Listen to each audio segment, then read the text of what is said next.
Don't know me. This is my friend Linda. Hi. And we're going to play a song for you in a minute. But yeah, we're in for a treat tonight. We have three of our highly esteemed community members here to give you a beautiful teaching session tonight. And I will let it be a surprise who they are. So we'll play a song and then we'll go to our surprise presenters. So Linda and I are going to play a really beautiful Christian song that we practiced today for the first time. And it's called Goodness of God. You want to say anything about it? No. Okay. Just enjoy. Enjoy. Sink into the heart of God.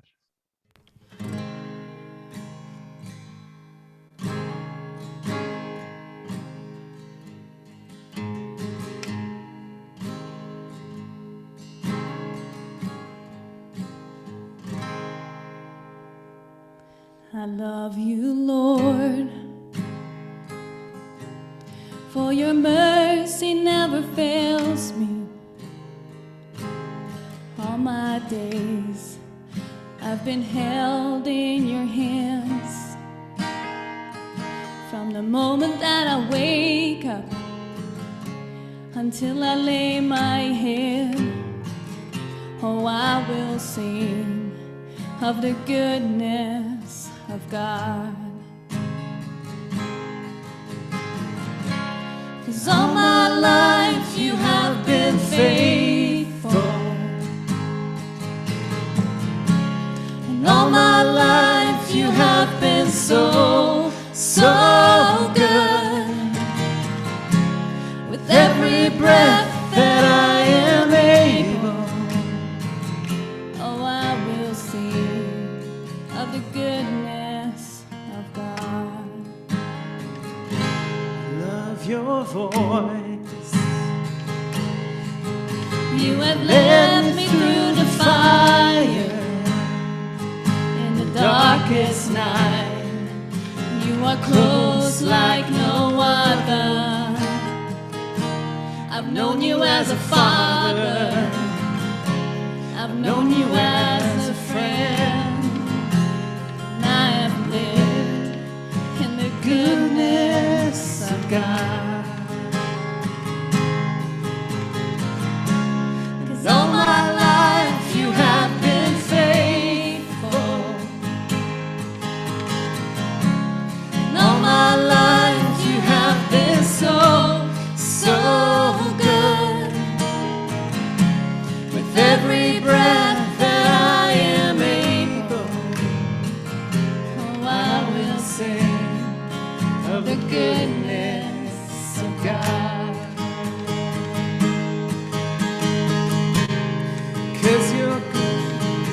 I forgot that part. 'Cause your goodness is running after, it's running after me. Your goodness is running after me. My life laid down, I'm surrendered now. I give you everything. 'Cause your goodness is running after, it's running after me. And all my life you have been faithful. All my life you have been so, so good. With every breath that I am able, oh, I'm gonna sing of the goodness of God. All my life you have been faithful. All my life you have been so, so good. With every breath that I am able, oh, I'm gonna sing of the goodness of God.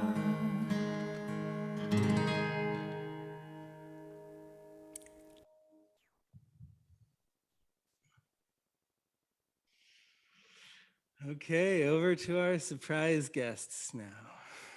Enjoy.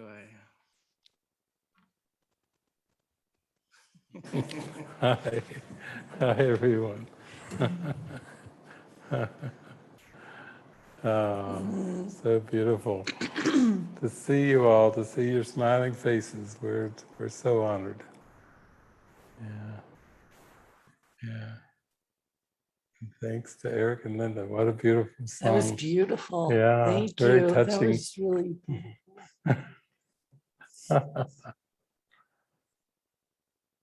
Well, we thought we would, since it's experiencing the heart of God, we thought we would have some fun with you tonight. Just witnessing to the joy that we feel in our hearts. And I was saying before we came on the air that there's that part in the New Testament of the Bible where Jesus says, to those whom much is given, much will be required or asked. And none of us knows what we're getting into when we say yes to God. we have no clue. And it's good, because if we had a clue, we might not say yes. I don't know if I would have. If any of us had, I would now. You would now, but, Right. but when you're going into it, you don't know what you're getting into with giving yourself over to God. And so we've had so many miracles over the years, and it's been such a joyride, really. We've come through so many things, but yeah, tonight we can kind of tell you a little bit about how that went for us, because we basically all said yes to the Spirit, and then we have been used. It's kind of like if your body was like a twig, and you had to throw the twig in the Amazon River during the rainy season and watch that twig go. That twig just gets carried, because we've been in many situations, many countries. It's taken us around the world many times. It's taken us together with our brothers and sisters in countless situations. Living situations, retreats. Now we're doing more online things, but for many years we were just all over the place, and just from saying yes, and we really didn't know what our lives would look like. And that, I think, is part of the leap of faith and trust, is when you do say yes to the healing of your mind, you have no idea how it will look in appearances. You know, it has not been something that was planned out in terms of a personal plan. It's just been saying yes. And we've actually get to the point where we revel in not having a plan for the day. We revel in not knowing how it will look. We revel in letting the appearances be whatever it is, and just saying, let all things be exactly as they are.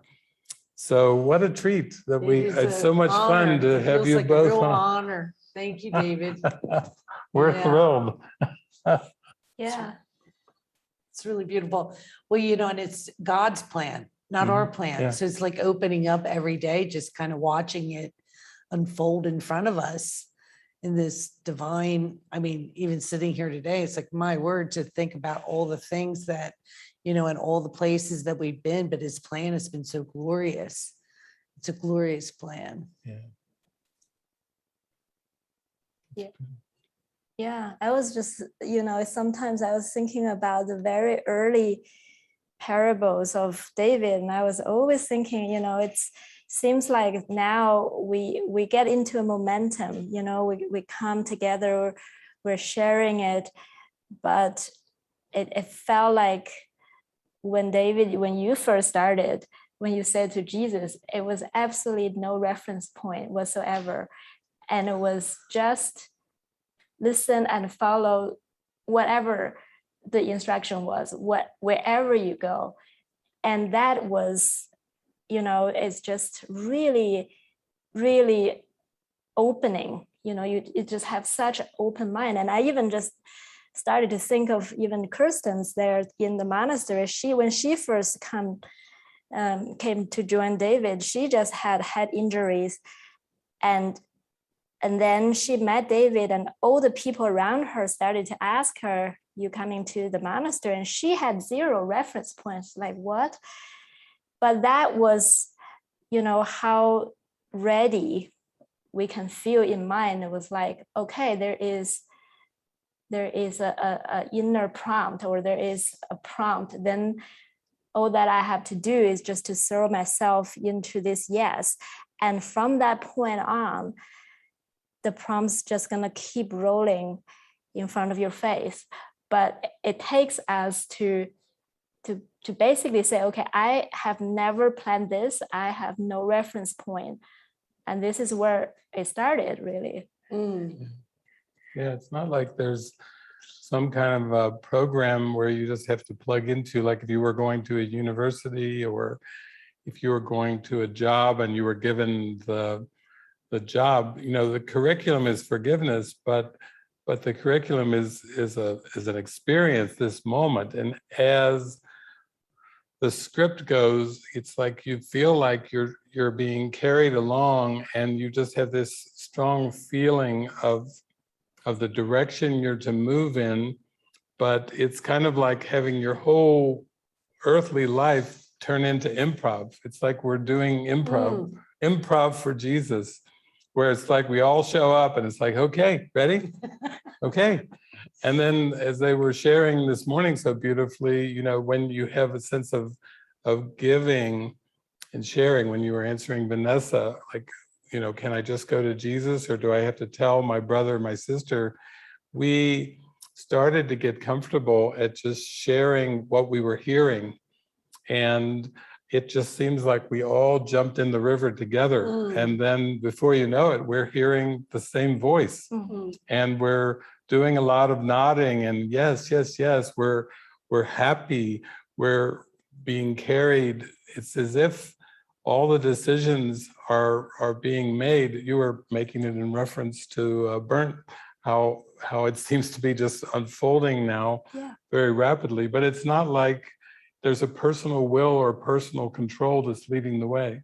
No, I actually just remembered as well, many years ago, maybe 9 or 8 years ago, Lisa had a little meditation by the river of the monastery, and you came back and you basically said, I had a download from the spirit. We need to have a studio. Oh, right. And you wrote down many pages of the downloads. And David said, this is the guidance, and we're moving on to it. And that was how we had our first very studio in campus. We changed from the car garage into a studio, but it was not because we want to do anything digitally, or we see what is to come. We see the pandemic. It was a pure download. And that's where we carry out, just like one step at a time. Yeah. And then you start to realize that every vehicle that you're to have and use has a miracle story around it. Every place that you're to go and the people you're to meet has all these miracle stories around it. Like all the backstories, we have loved the joy of how it all just comes together. Very, serendipitous, very spontaneously. And then everything ends up being like a parable that you end up laughing at. And it's so funny that you sometimes even retell the parable just because it's showing that it's effortless, that it's joyful, that there's no sacrifice required, and that it's very full and abundant. You feel filled up from the Spirit, just from following the Spirit. And if we tried to put these parables in some kind of a book, it would be a massive volume, because it's just, there's so many that happen every week, every month, every year. And we've been at this for so many years that there's all these synchronicities and things that we notice. You were sharing some of them about the tuna today, the tuna right. salad, and the thing, even with the password, don't use that password, please. Lisa's like, that's not even funny. Sharing my bank whole world account knows with the my whole world. password. That's not a good example. There's not any money in it anyhow, so. No private thoughts. No Boy, private if they password. say, what does no private thoughts mean? Well, it means when you're broadcasting to the whole world and you share a password. But the funny thing is, we just laugh at so many things because it's all about the joy and the inspiration. It's only been about that. How else are you going to let go of the beliefs of this world unless you can laugh your way into a state of mind that shows you that you have transcended what you once believed in. You were once concerned about petty personal things. The Course is basically saying you have to bring the illusions to the truth. Jesus is saying you can't bring the kingdom of heaven onto earth. You have to bring your beliefs about time and space and the body and earth to the light in your mind. Well, that is going to be pretty radical. That's why I felt drawn into mysticism, because I could say, when I looked out through history, I thought, who are the ones that are examples who have devoted their whole life to purification?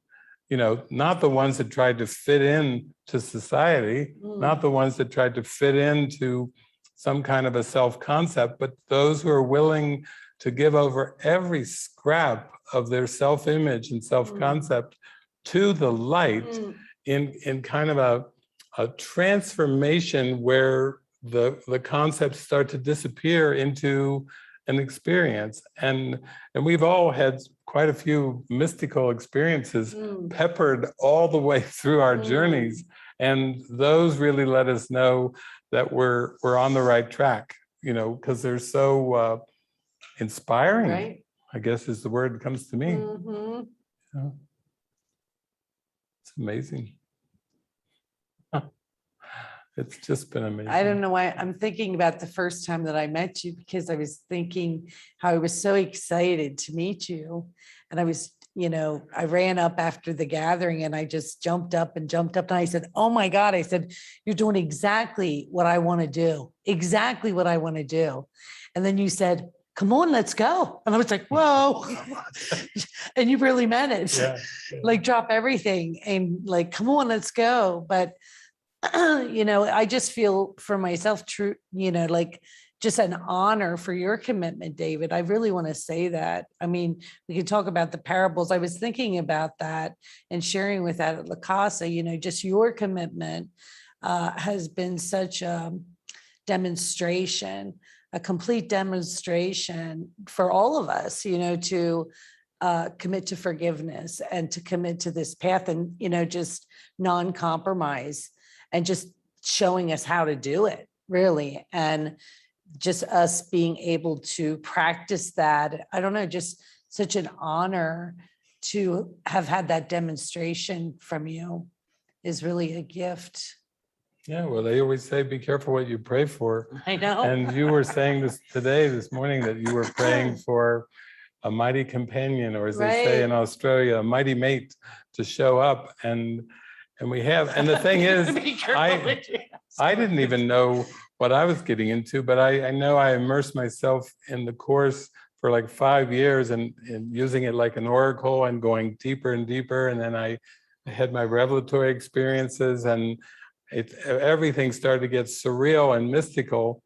And then it was as if Jesus knew that I didn't know what I was getting myself into. So in the spring of 1991, he said, we're going traveling. I said, where? He said, west. You're in the United States. West, from the Midwest, is a lot of west. It wasn't very specific. We're going west.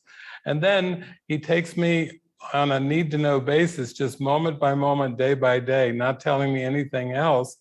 But what he did was he took me on a 5.5-week tour.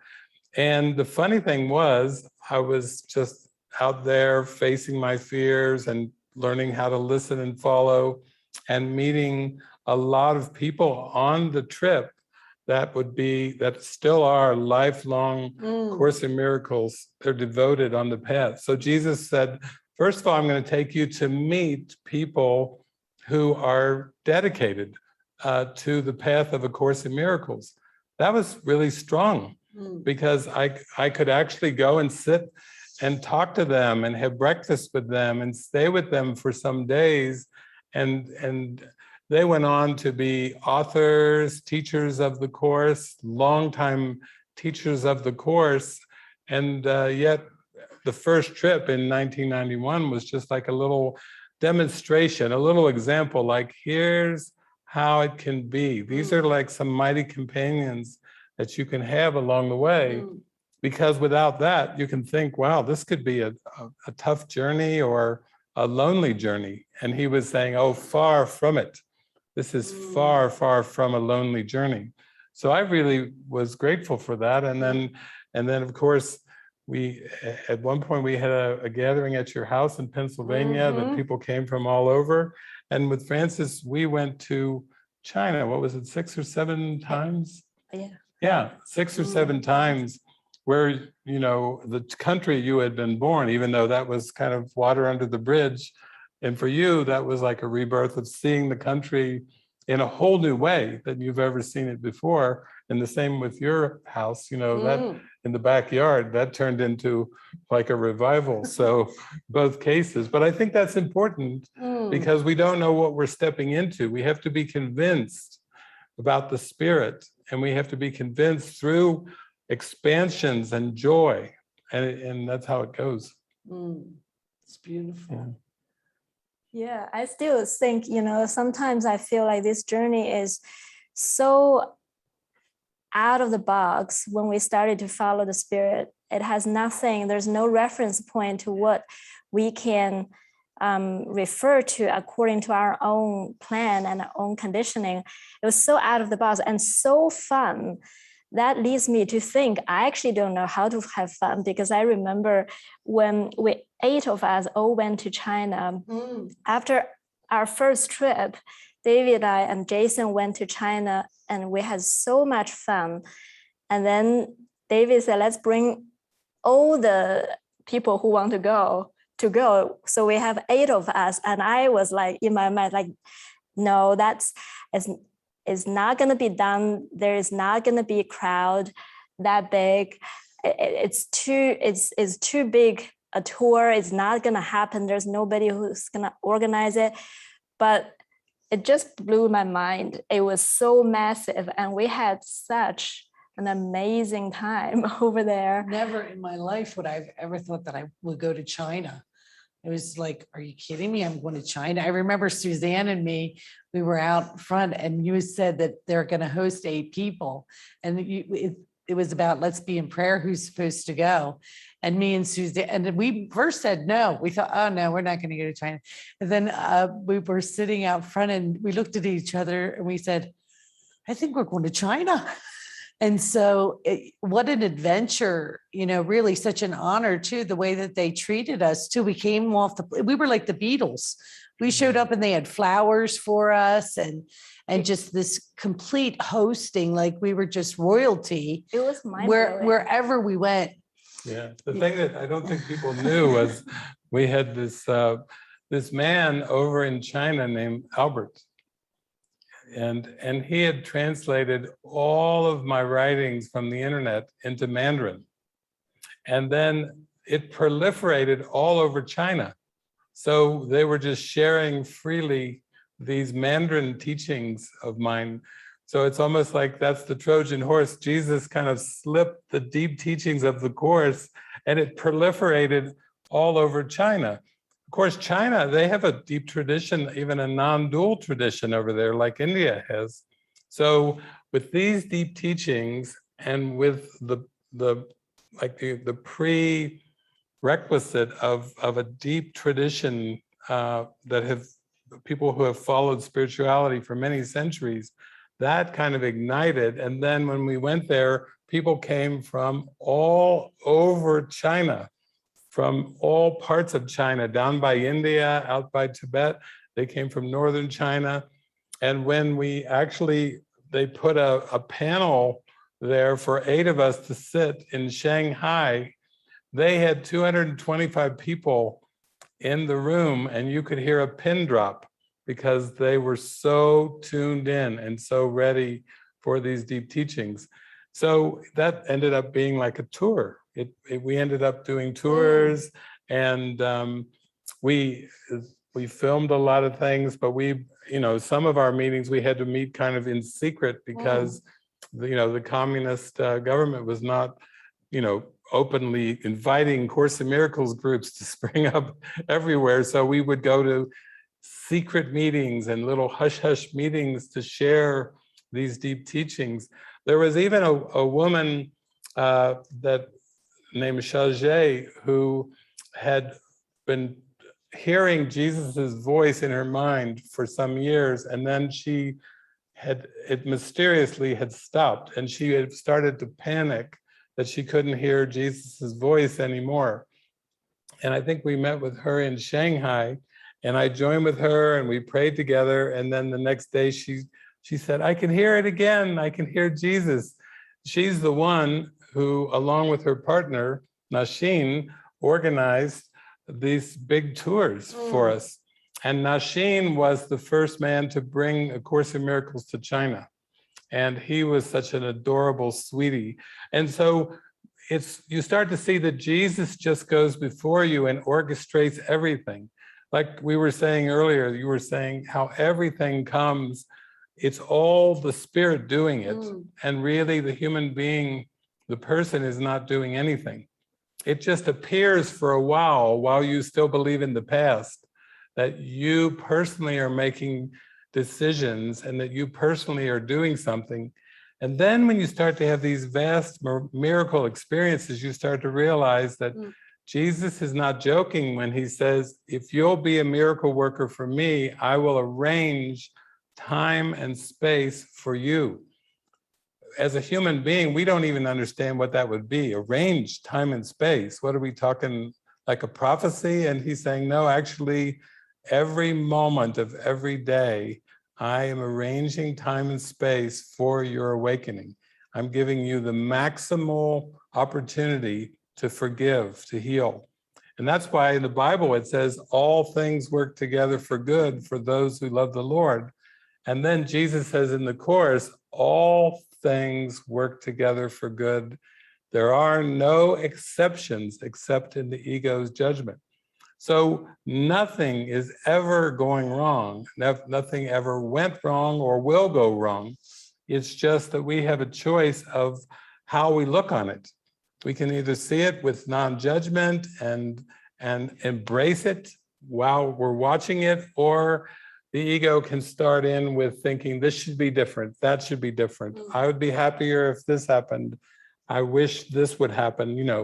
The ego is always trying to make up its own story. Yeah.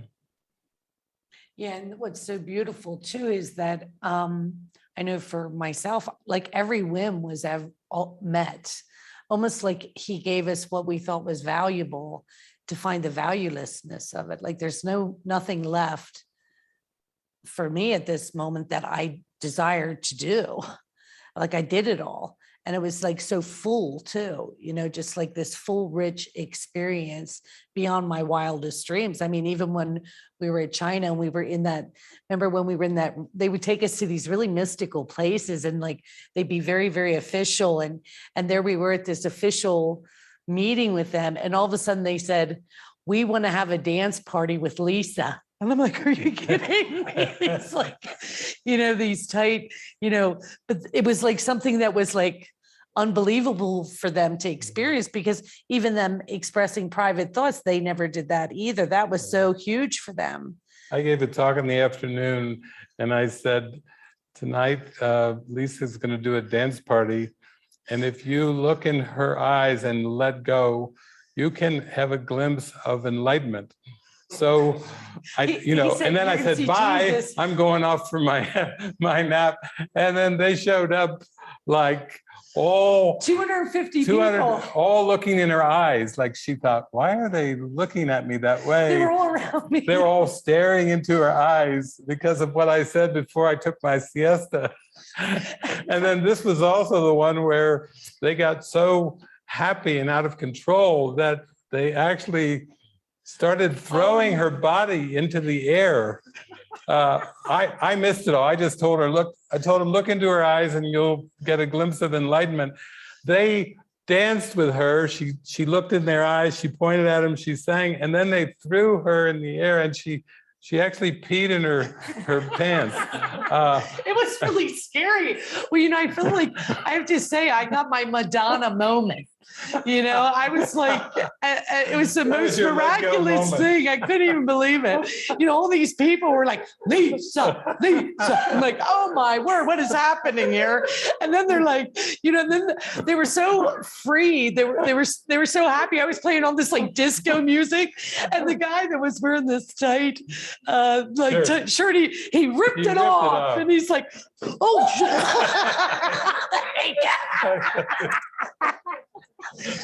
There went my water. But he ripped it off, and he was like, I'm free. And they were like going down, and then all of a sudden they're like, Lisa, Lisa. I'm like, no. And all of a sudden they just take me, and they're like, woo, and I'm like, no. And then it was just like so profound, actually, the opportunity, and was so precious because they were so humble and so sweet. And like when you said that to them, because, I had no plan. I just walked into 250 people with we didn't script that at all. We turned on the music, and there were 250 people, and they were in a circle. And I just walked in, and our friend Justin was with us at the time, and we played this song, Why Do Birds Suddenly Appear Every Time You Are Near? So I just walked around because every one of them wanted to look in my eyes. And so it was so sweet. They were just like, and so I went to every single one of them. What a gift and honor for myself. I was like, oh my word, this is like so magical and so mystical. And and then we went into this full-blown dance party, and just the whole movement of the whole thing, it just unfolded with no plan at all. And just seeing how miraculous it turned out. It was like a crowd of people, but it was like I feel like Jesus gave me everything that I ever wanted. And to see I didn't want it. Like, okay, I had the Madonna moment, goodbye, and just everything that I ever wanted to do, I was given to do. Even like with traveling, I really didn't even want to go traveling. I never thought in a million years that I would live in Hawaii. We were in Hawaii for a bit and had a community there. And here I am. I remember the property just came in, and I flew over at night, and I woke up in the morning. And when I woke up in the morning, it was like I woke up to a screensaver. It was a complete screensaver with butterflies and birds, and the ocean was there. And I'm like, what is happening? In this mystical jungle, and just kind of just like in this, just this feeling of just the presence of God taking us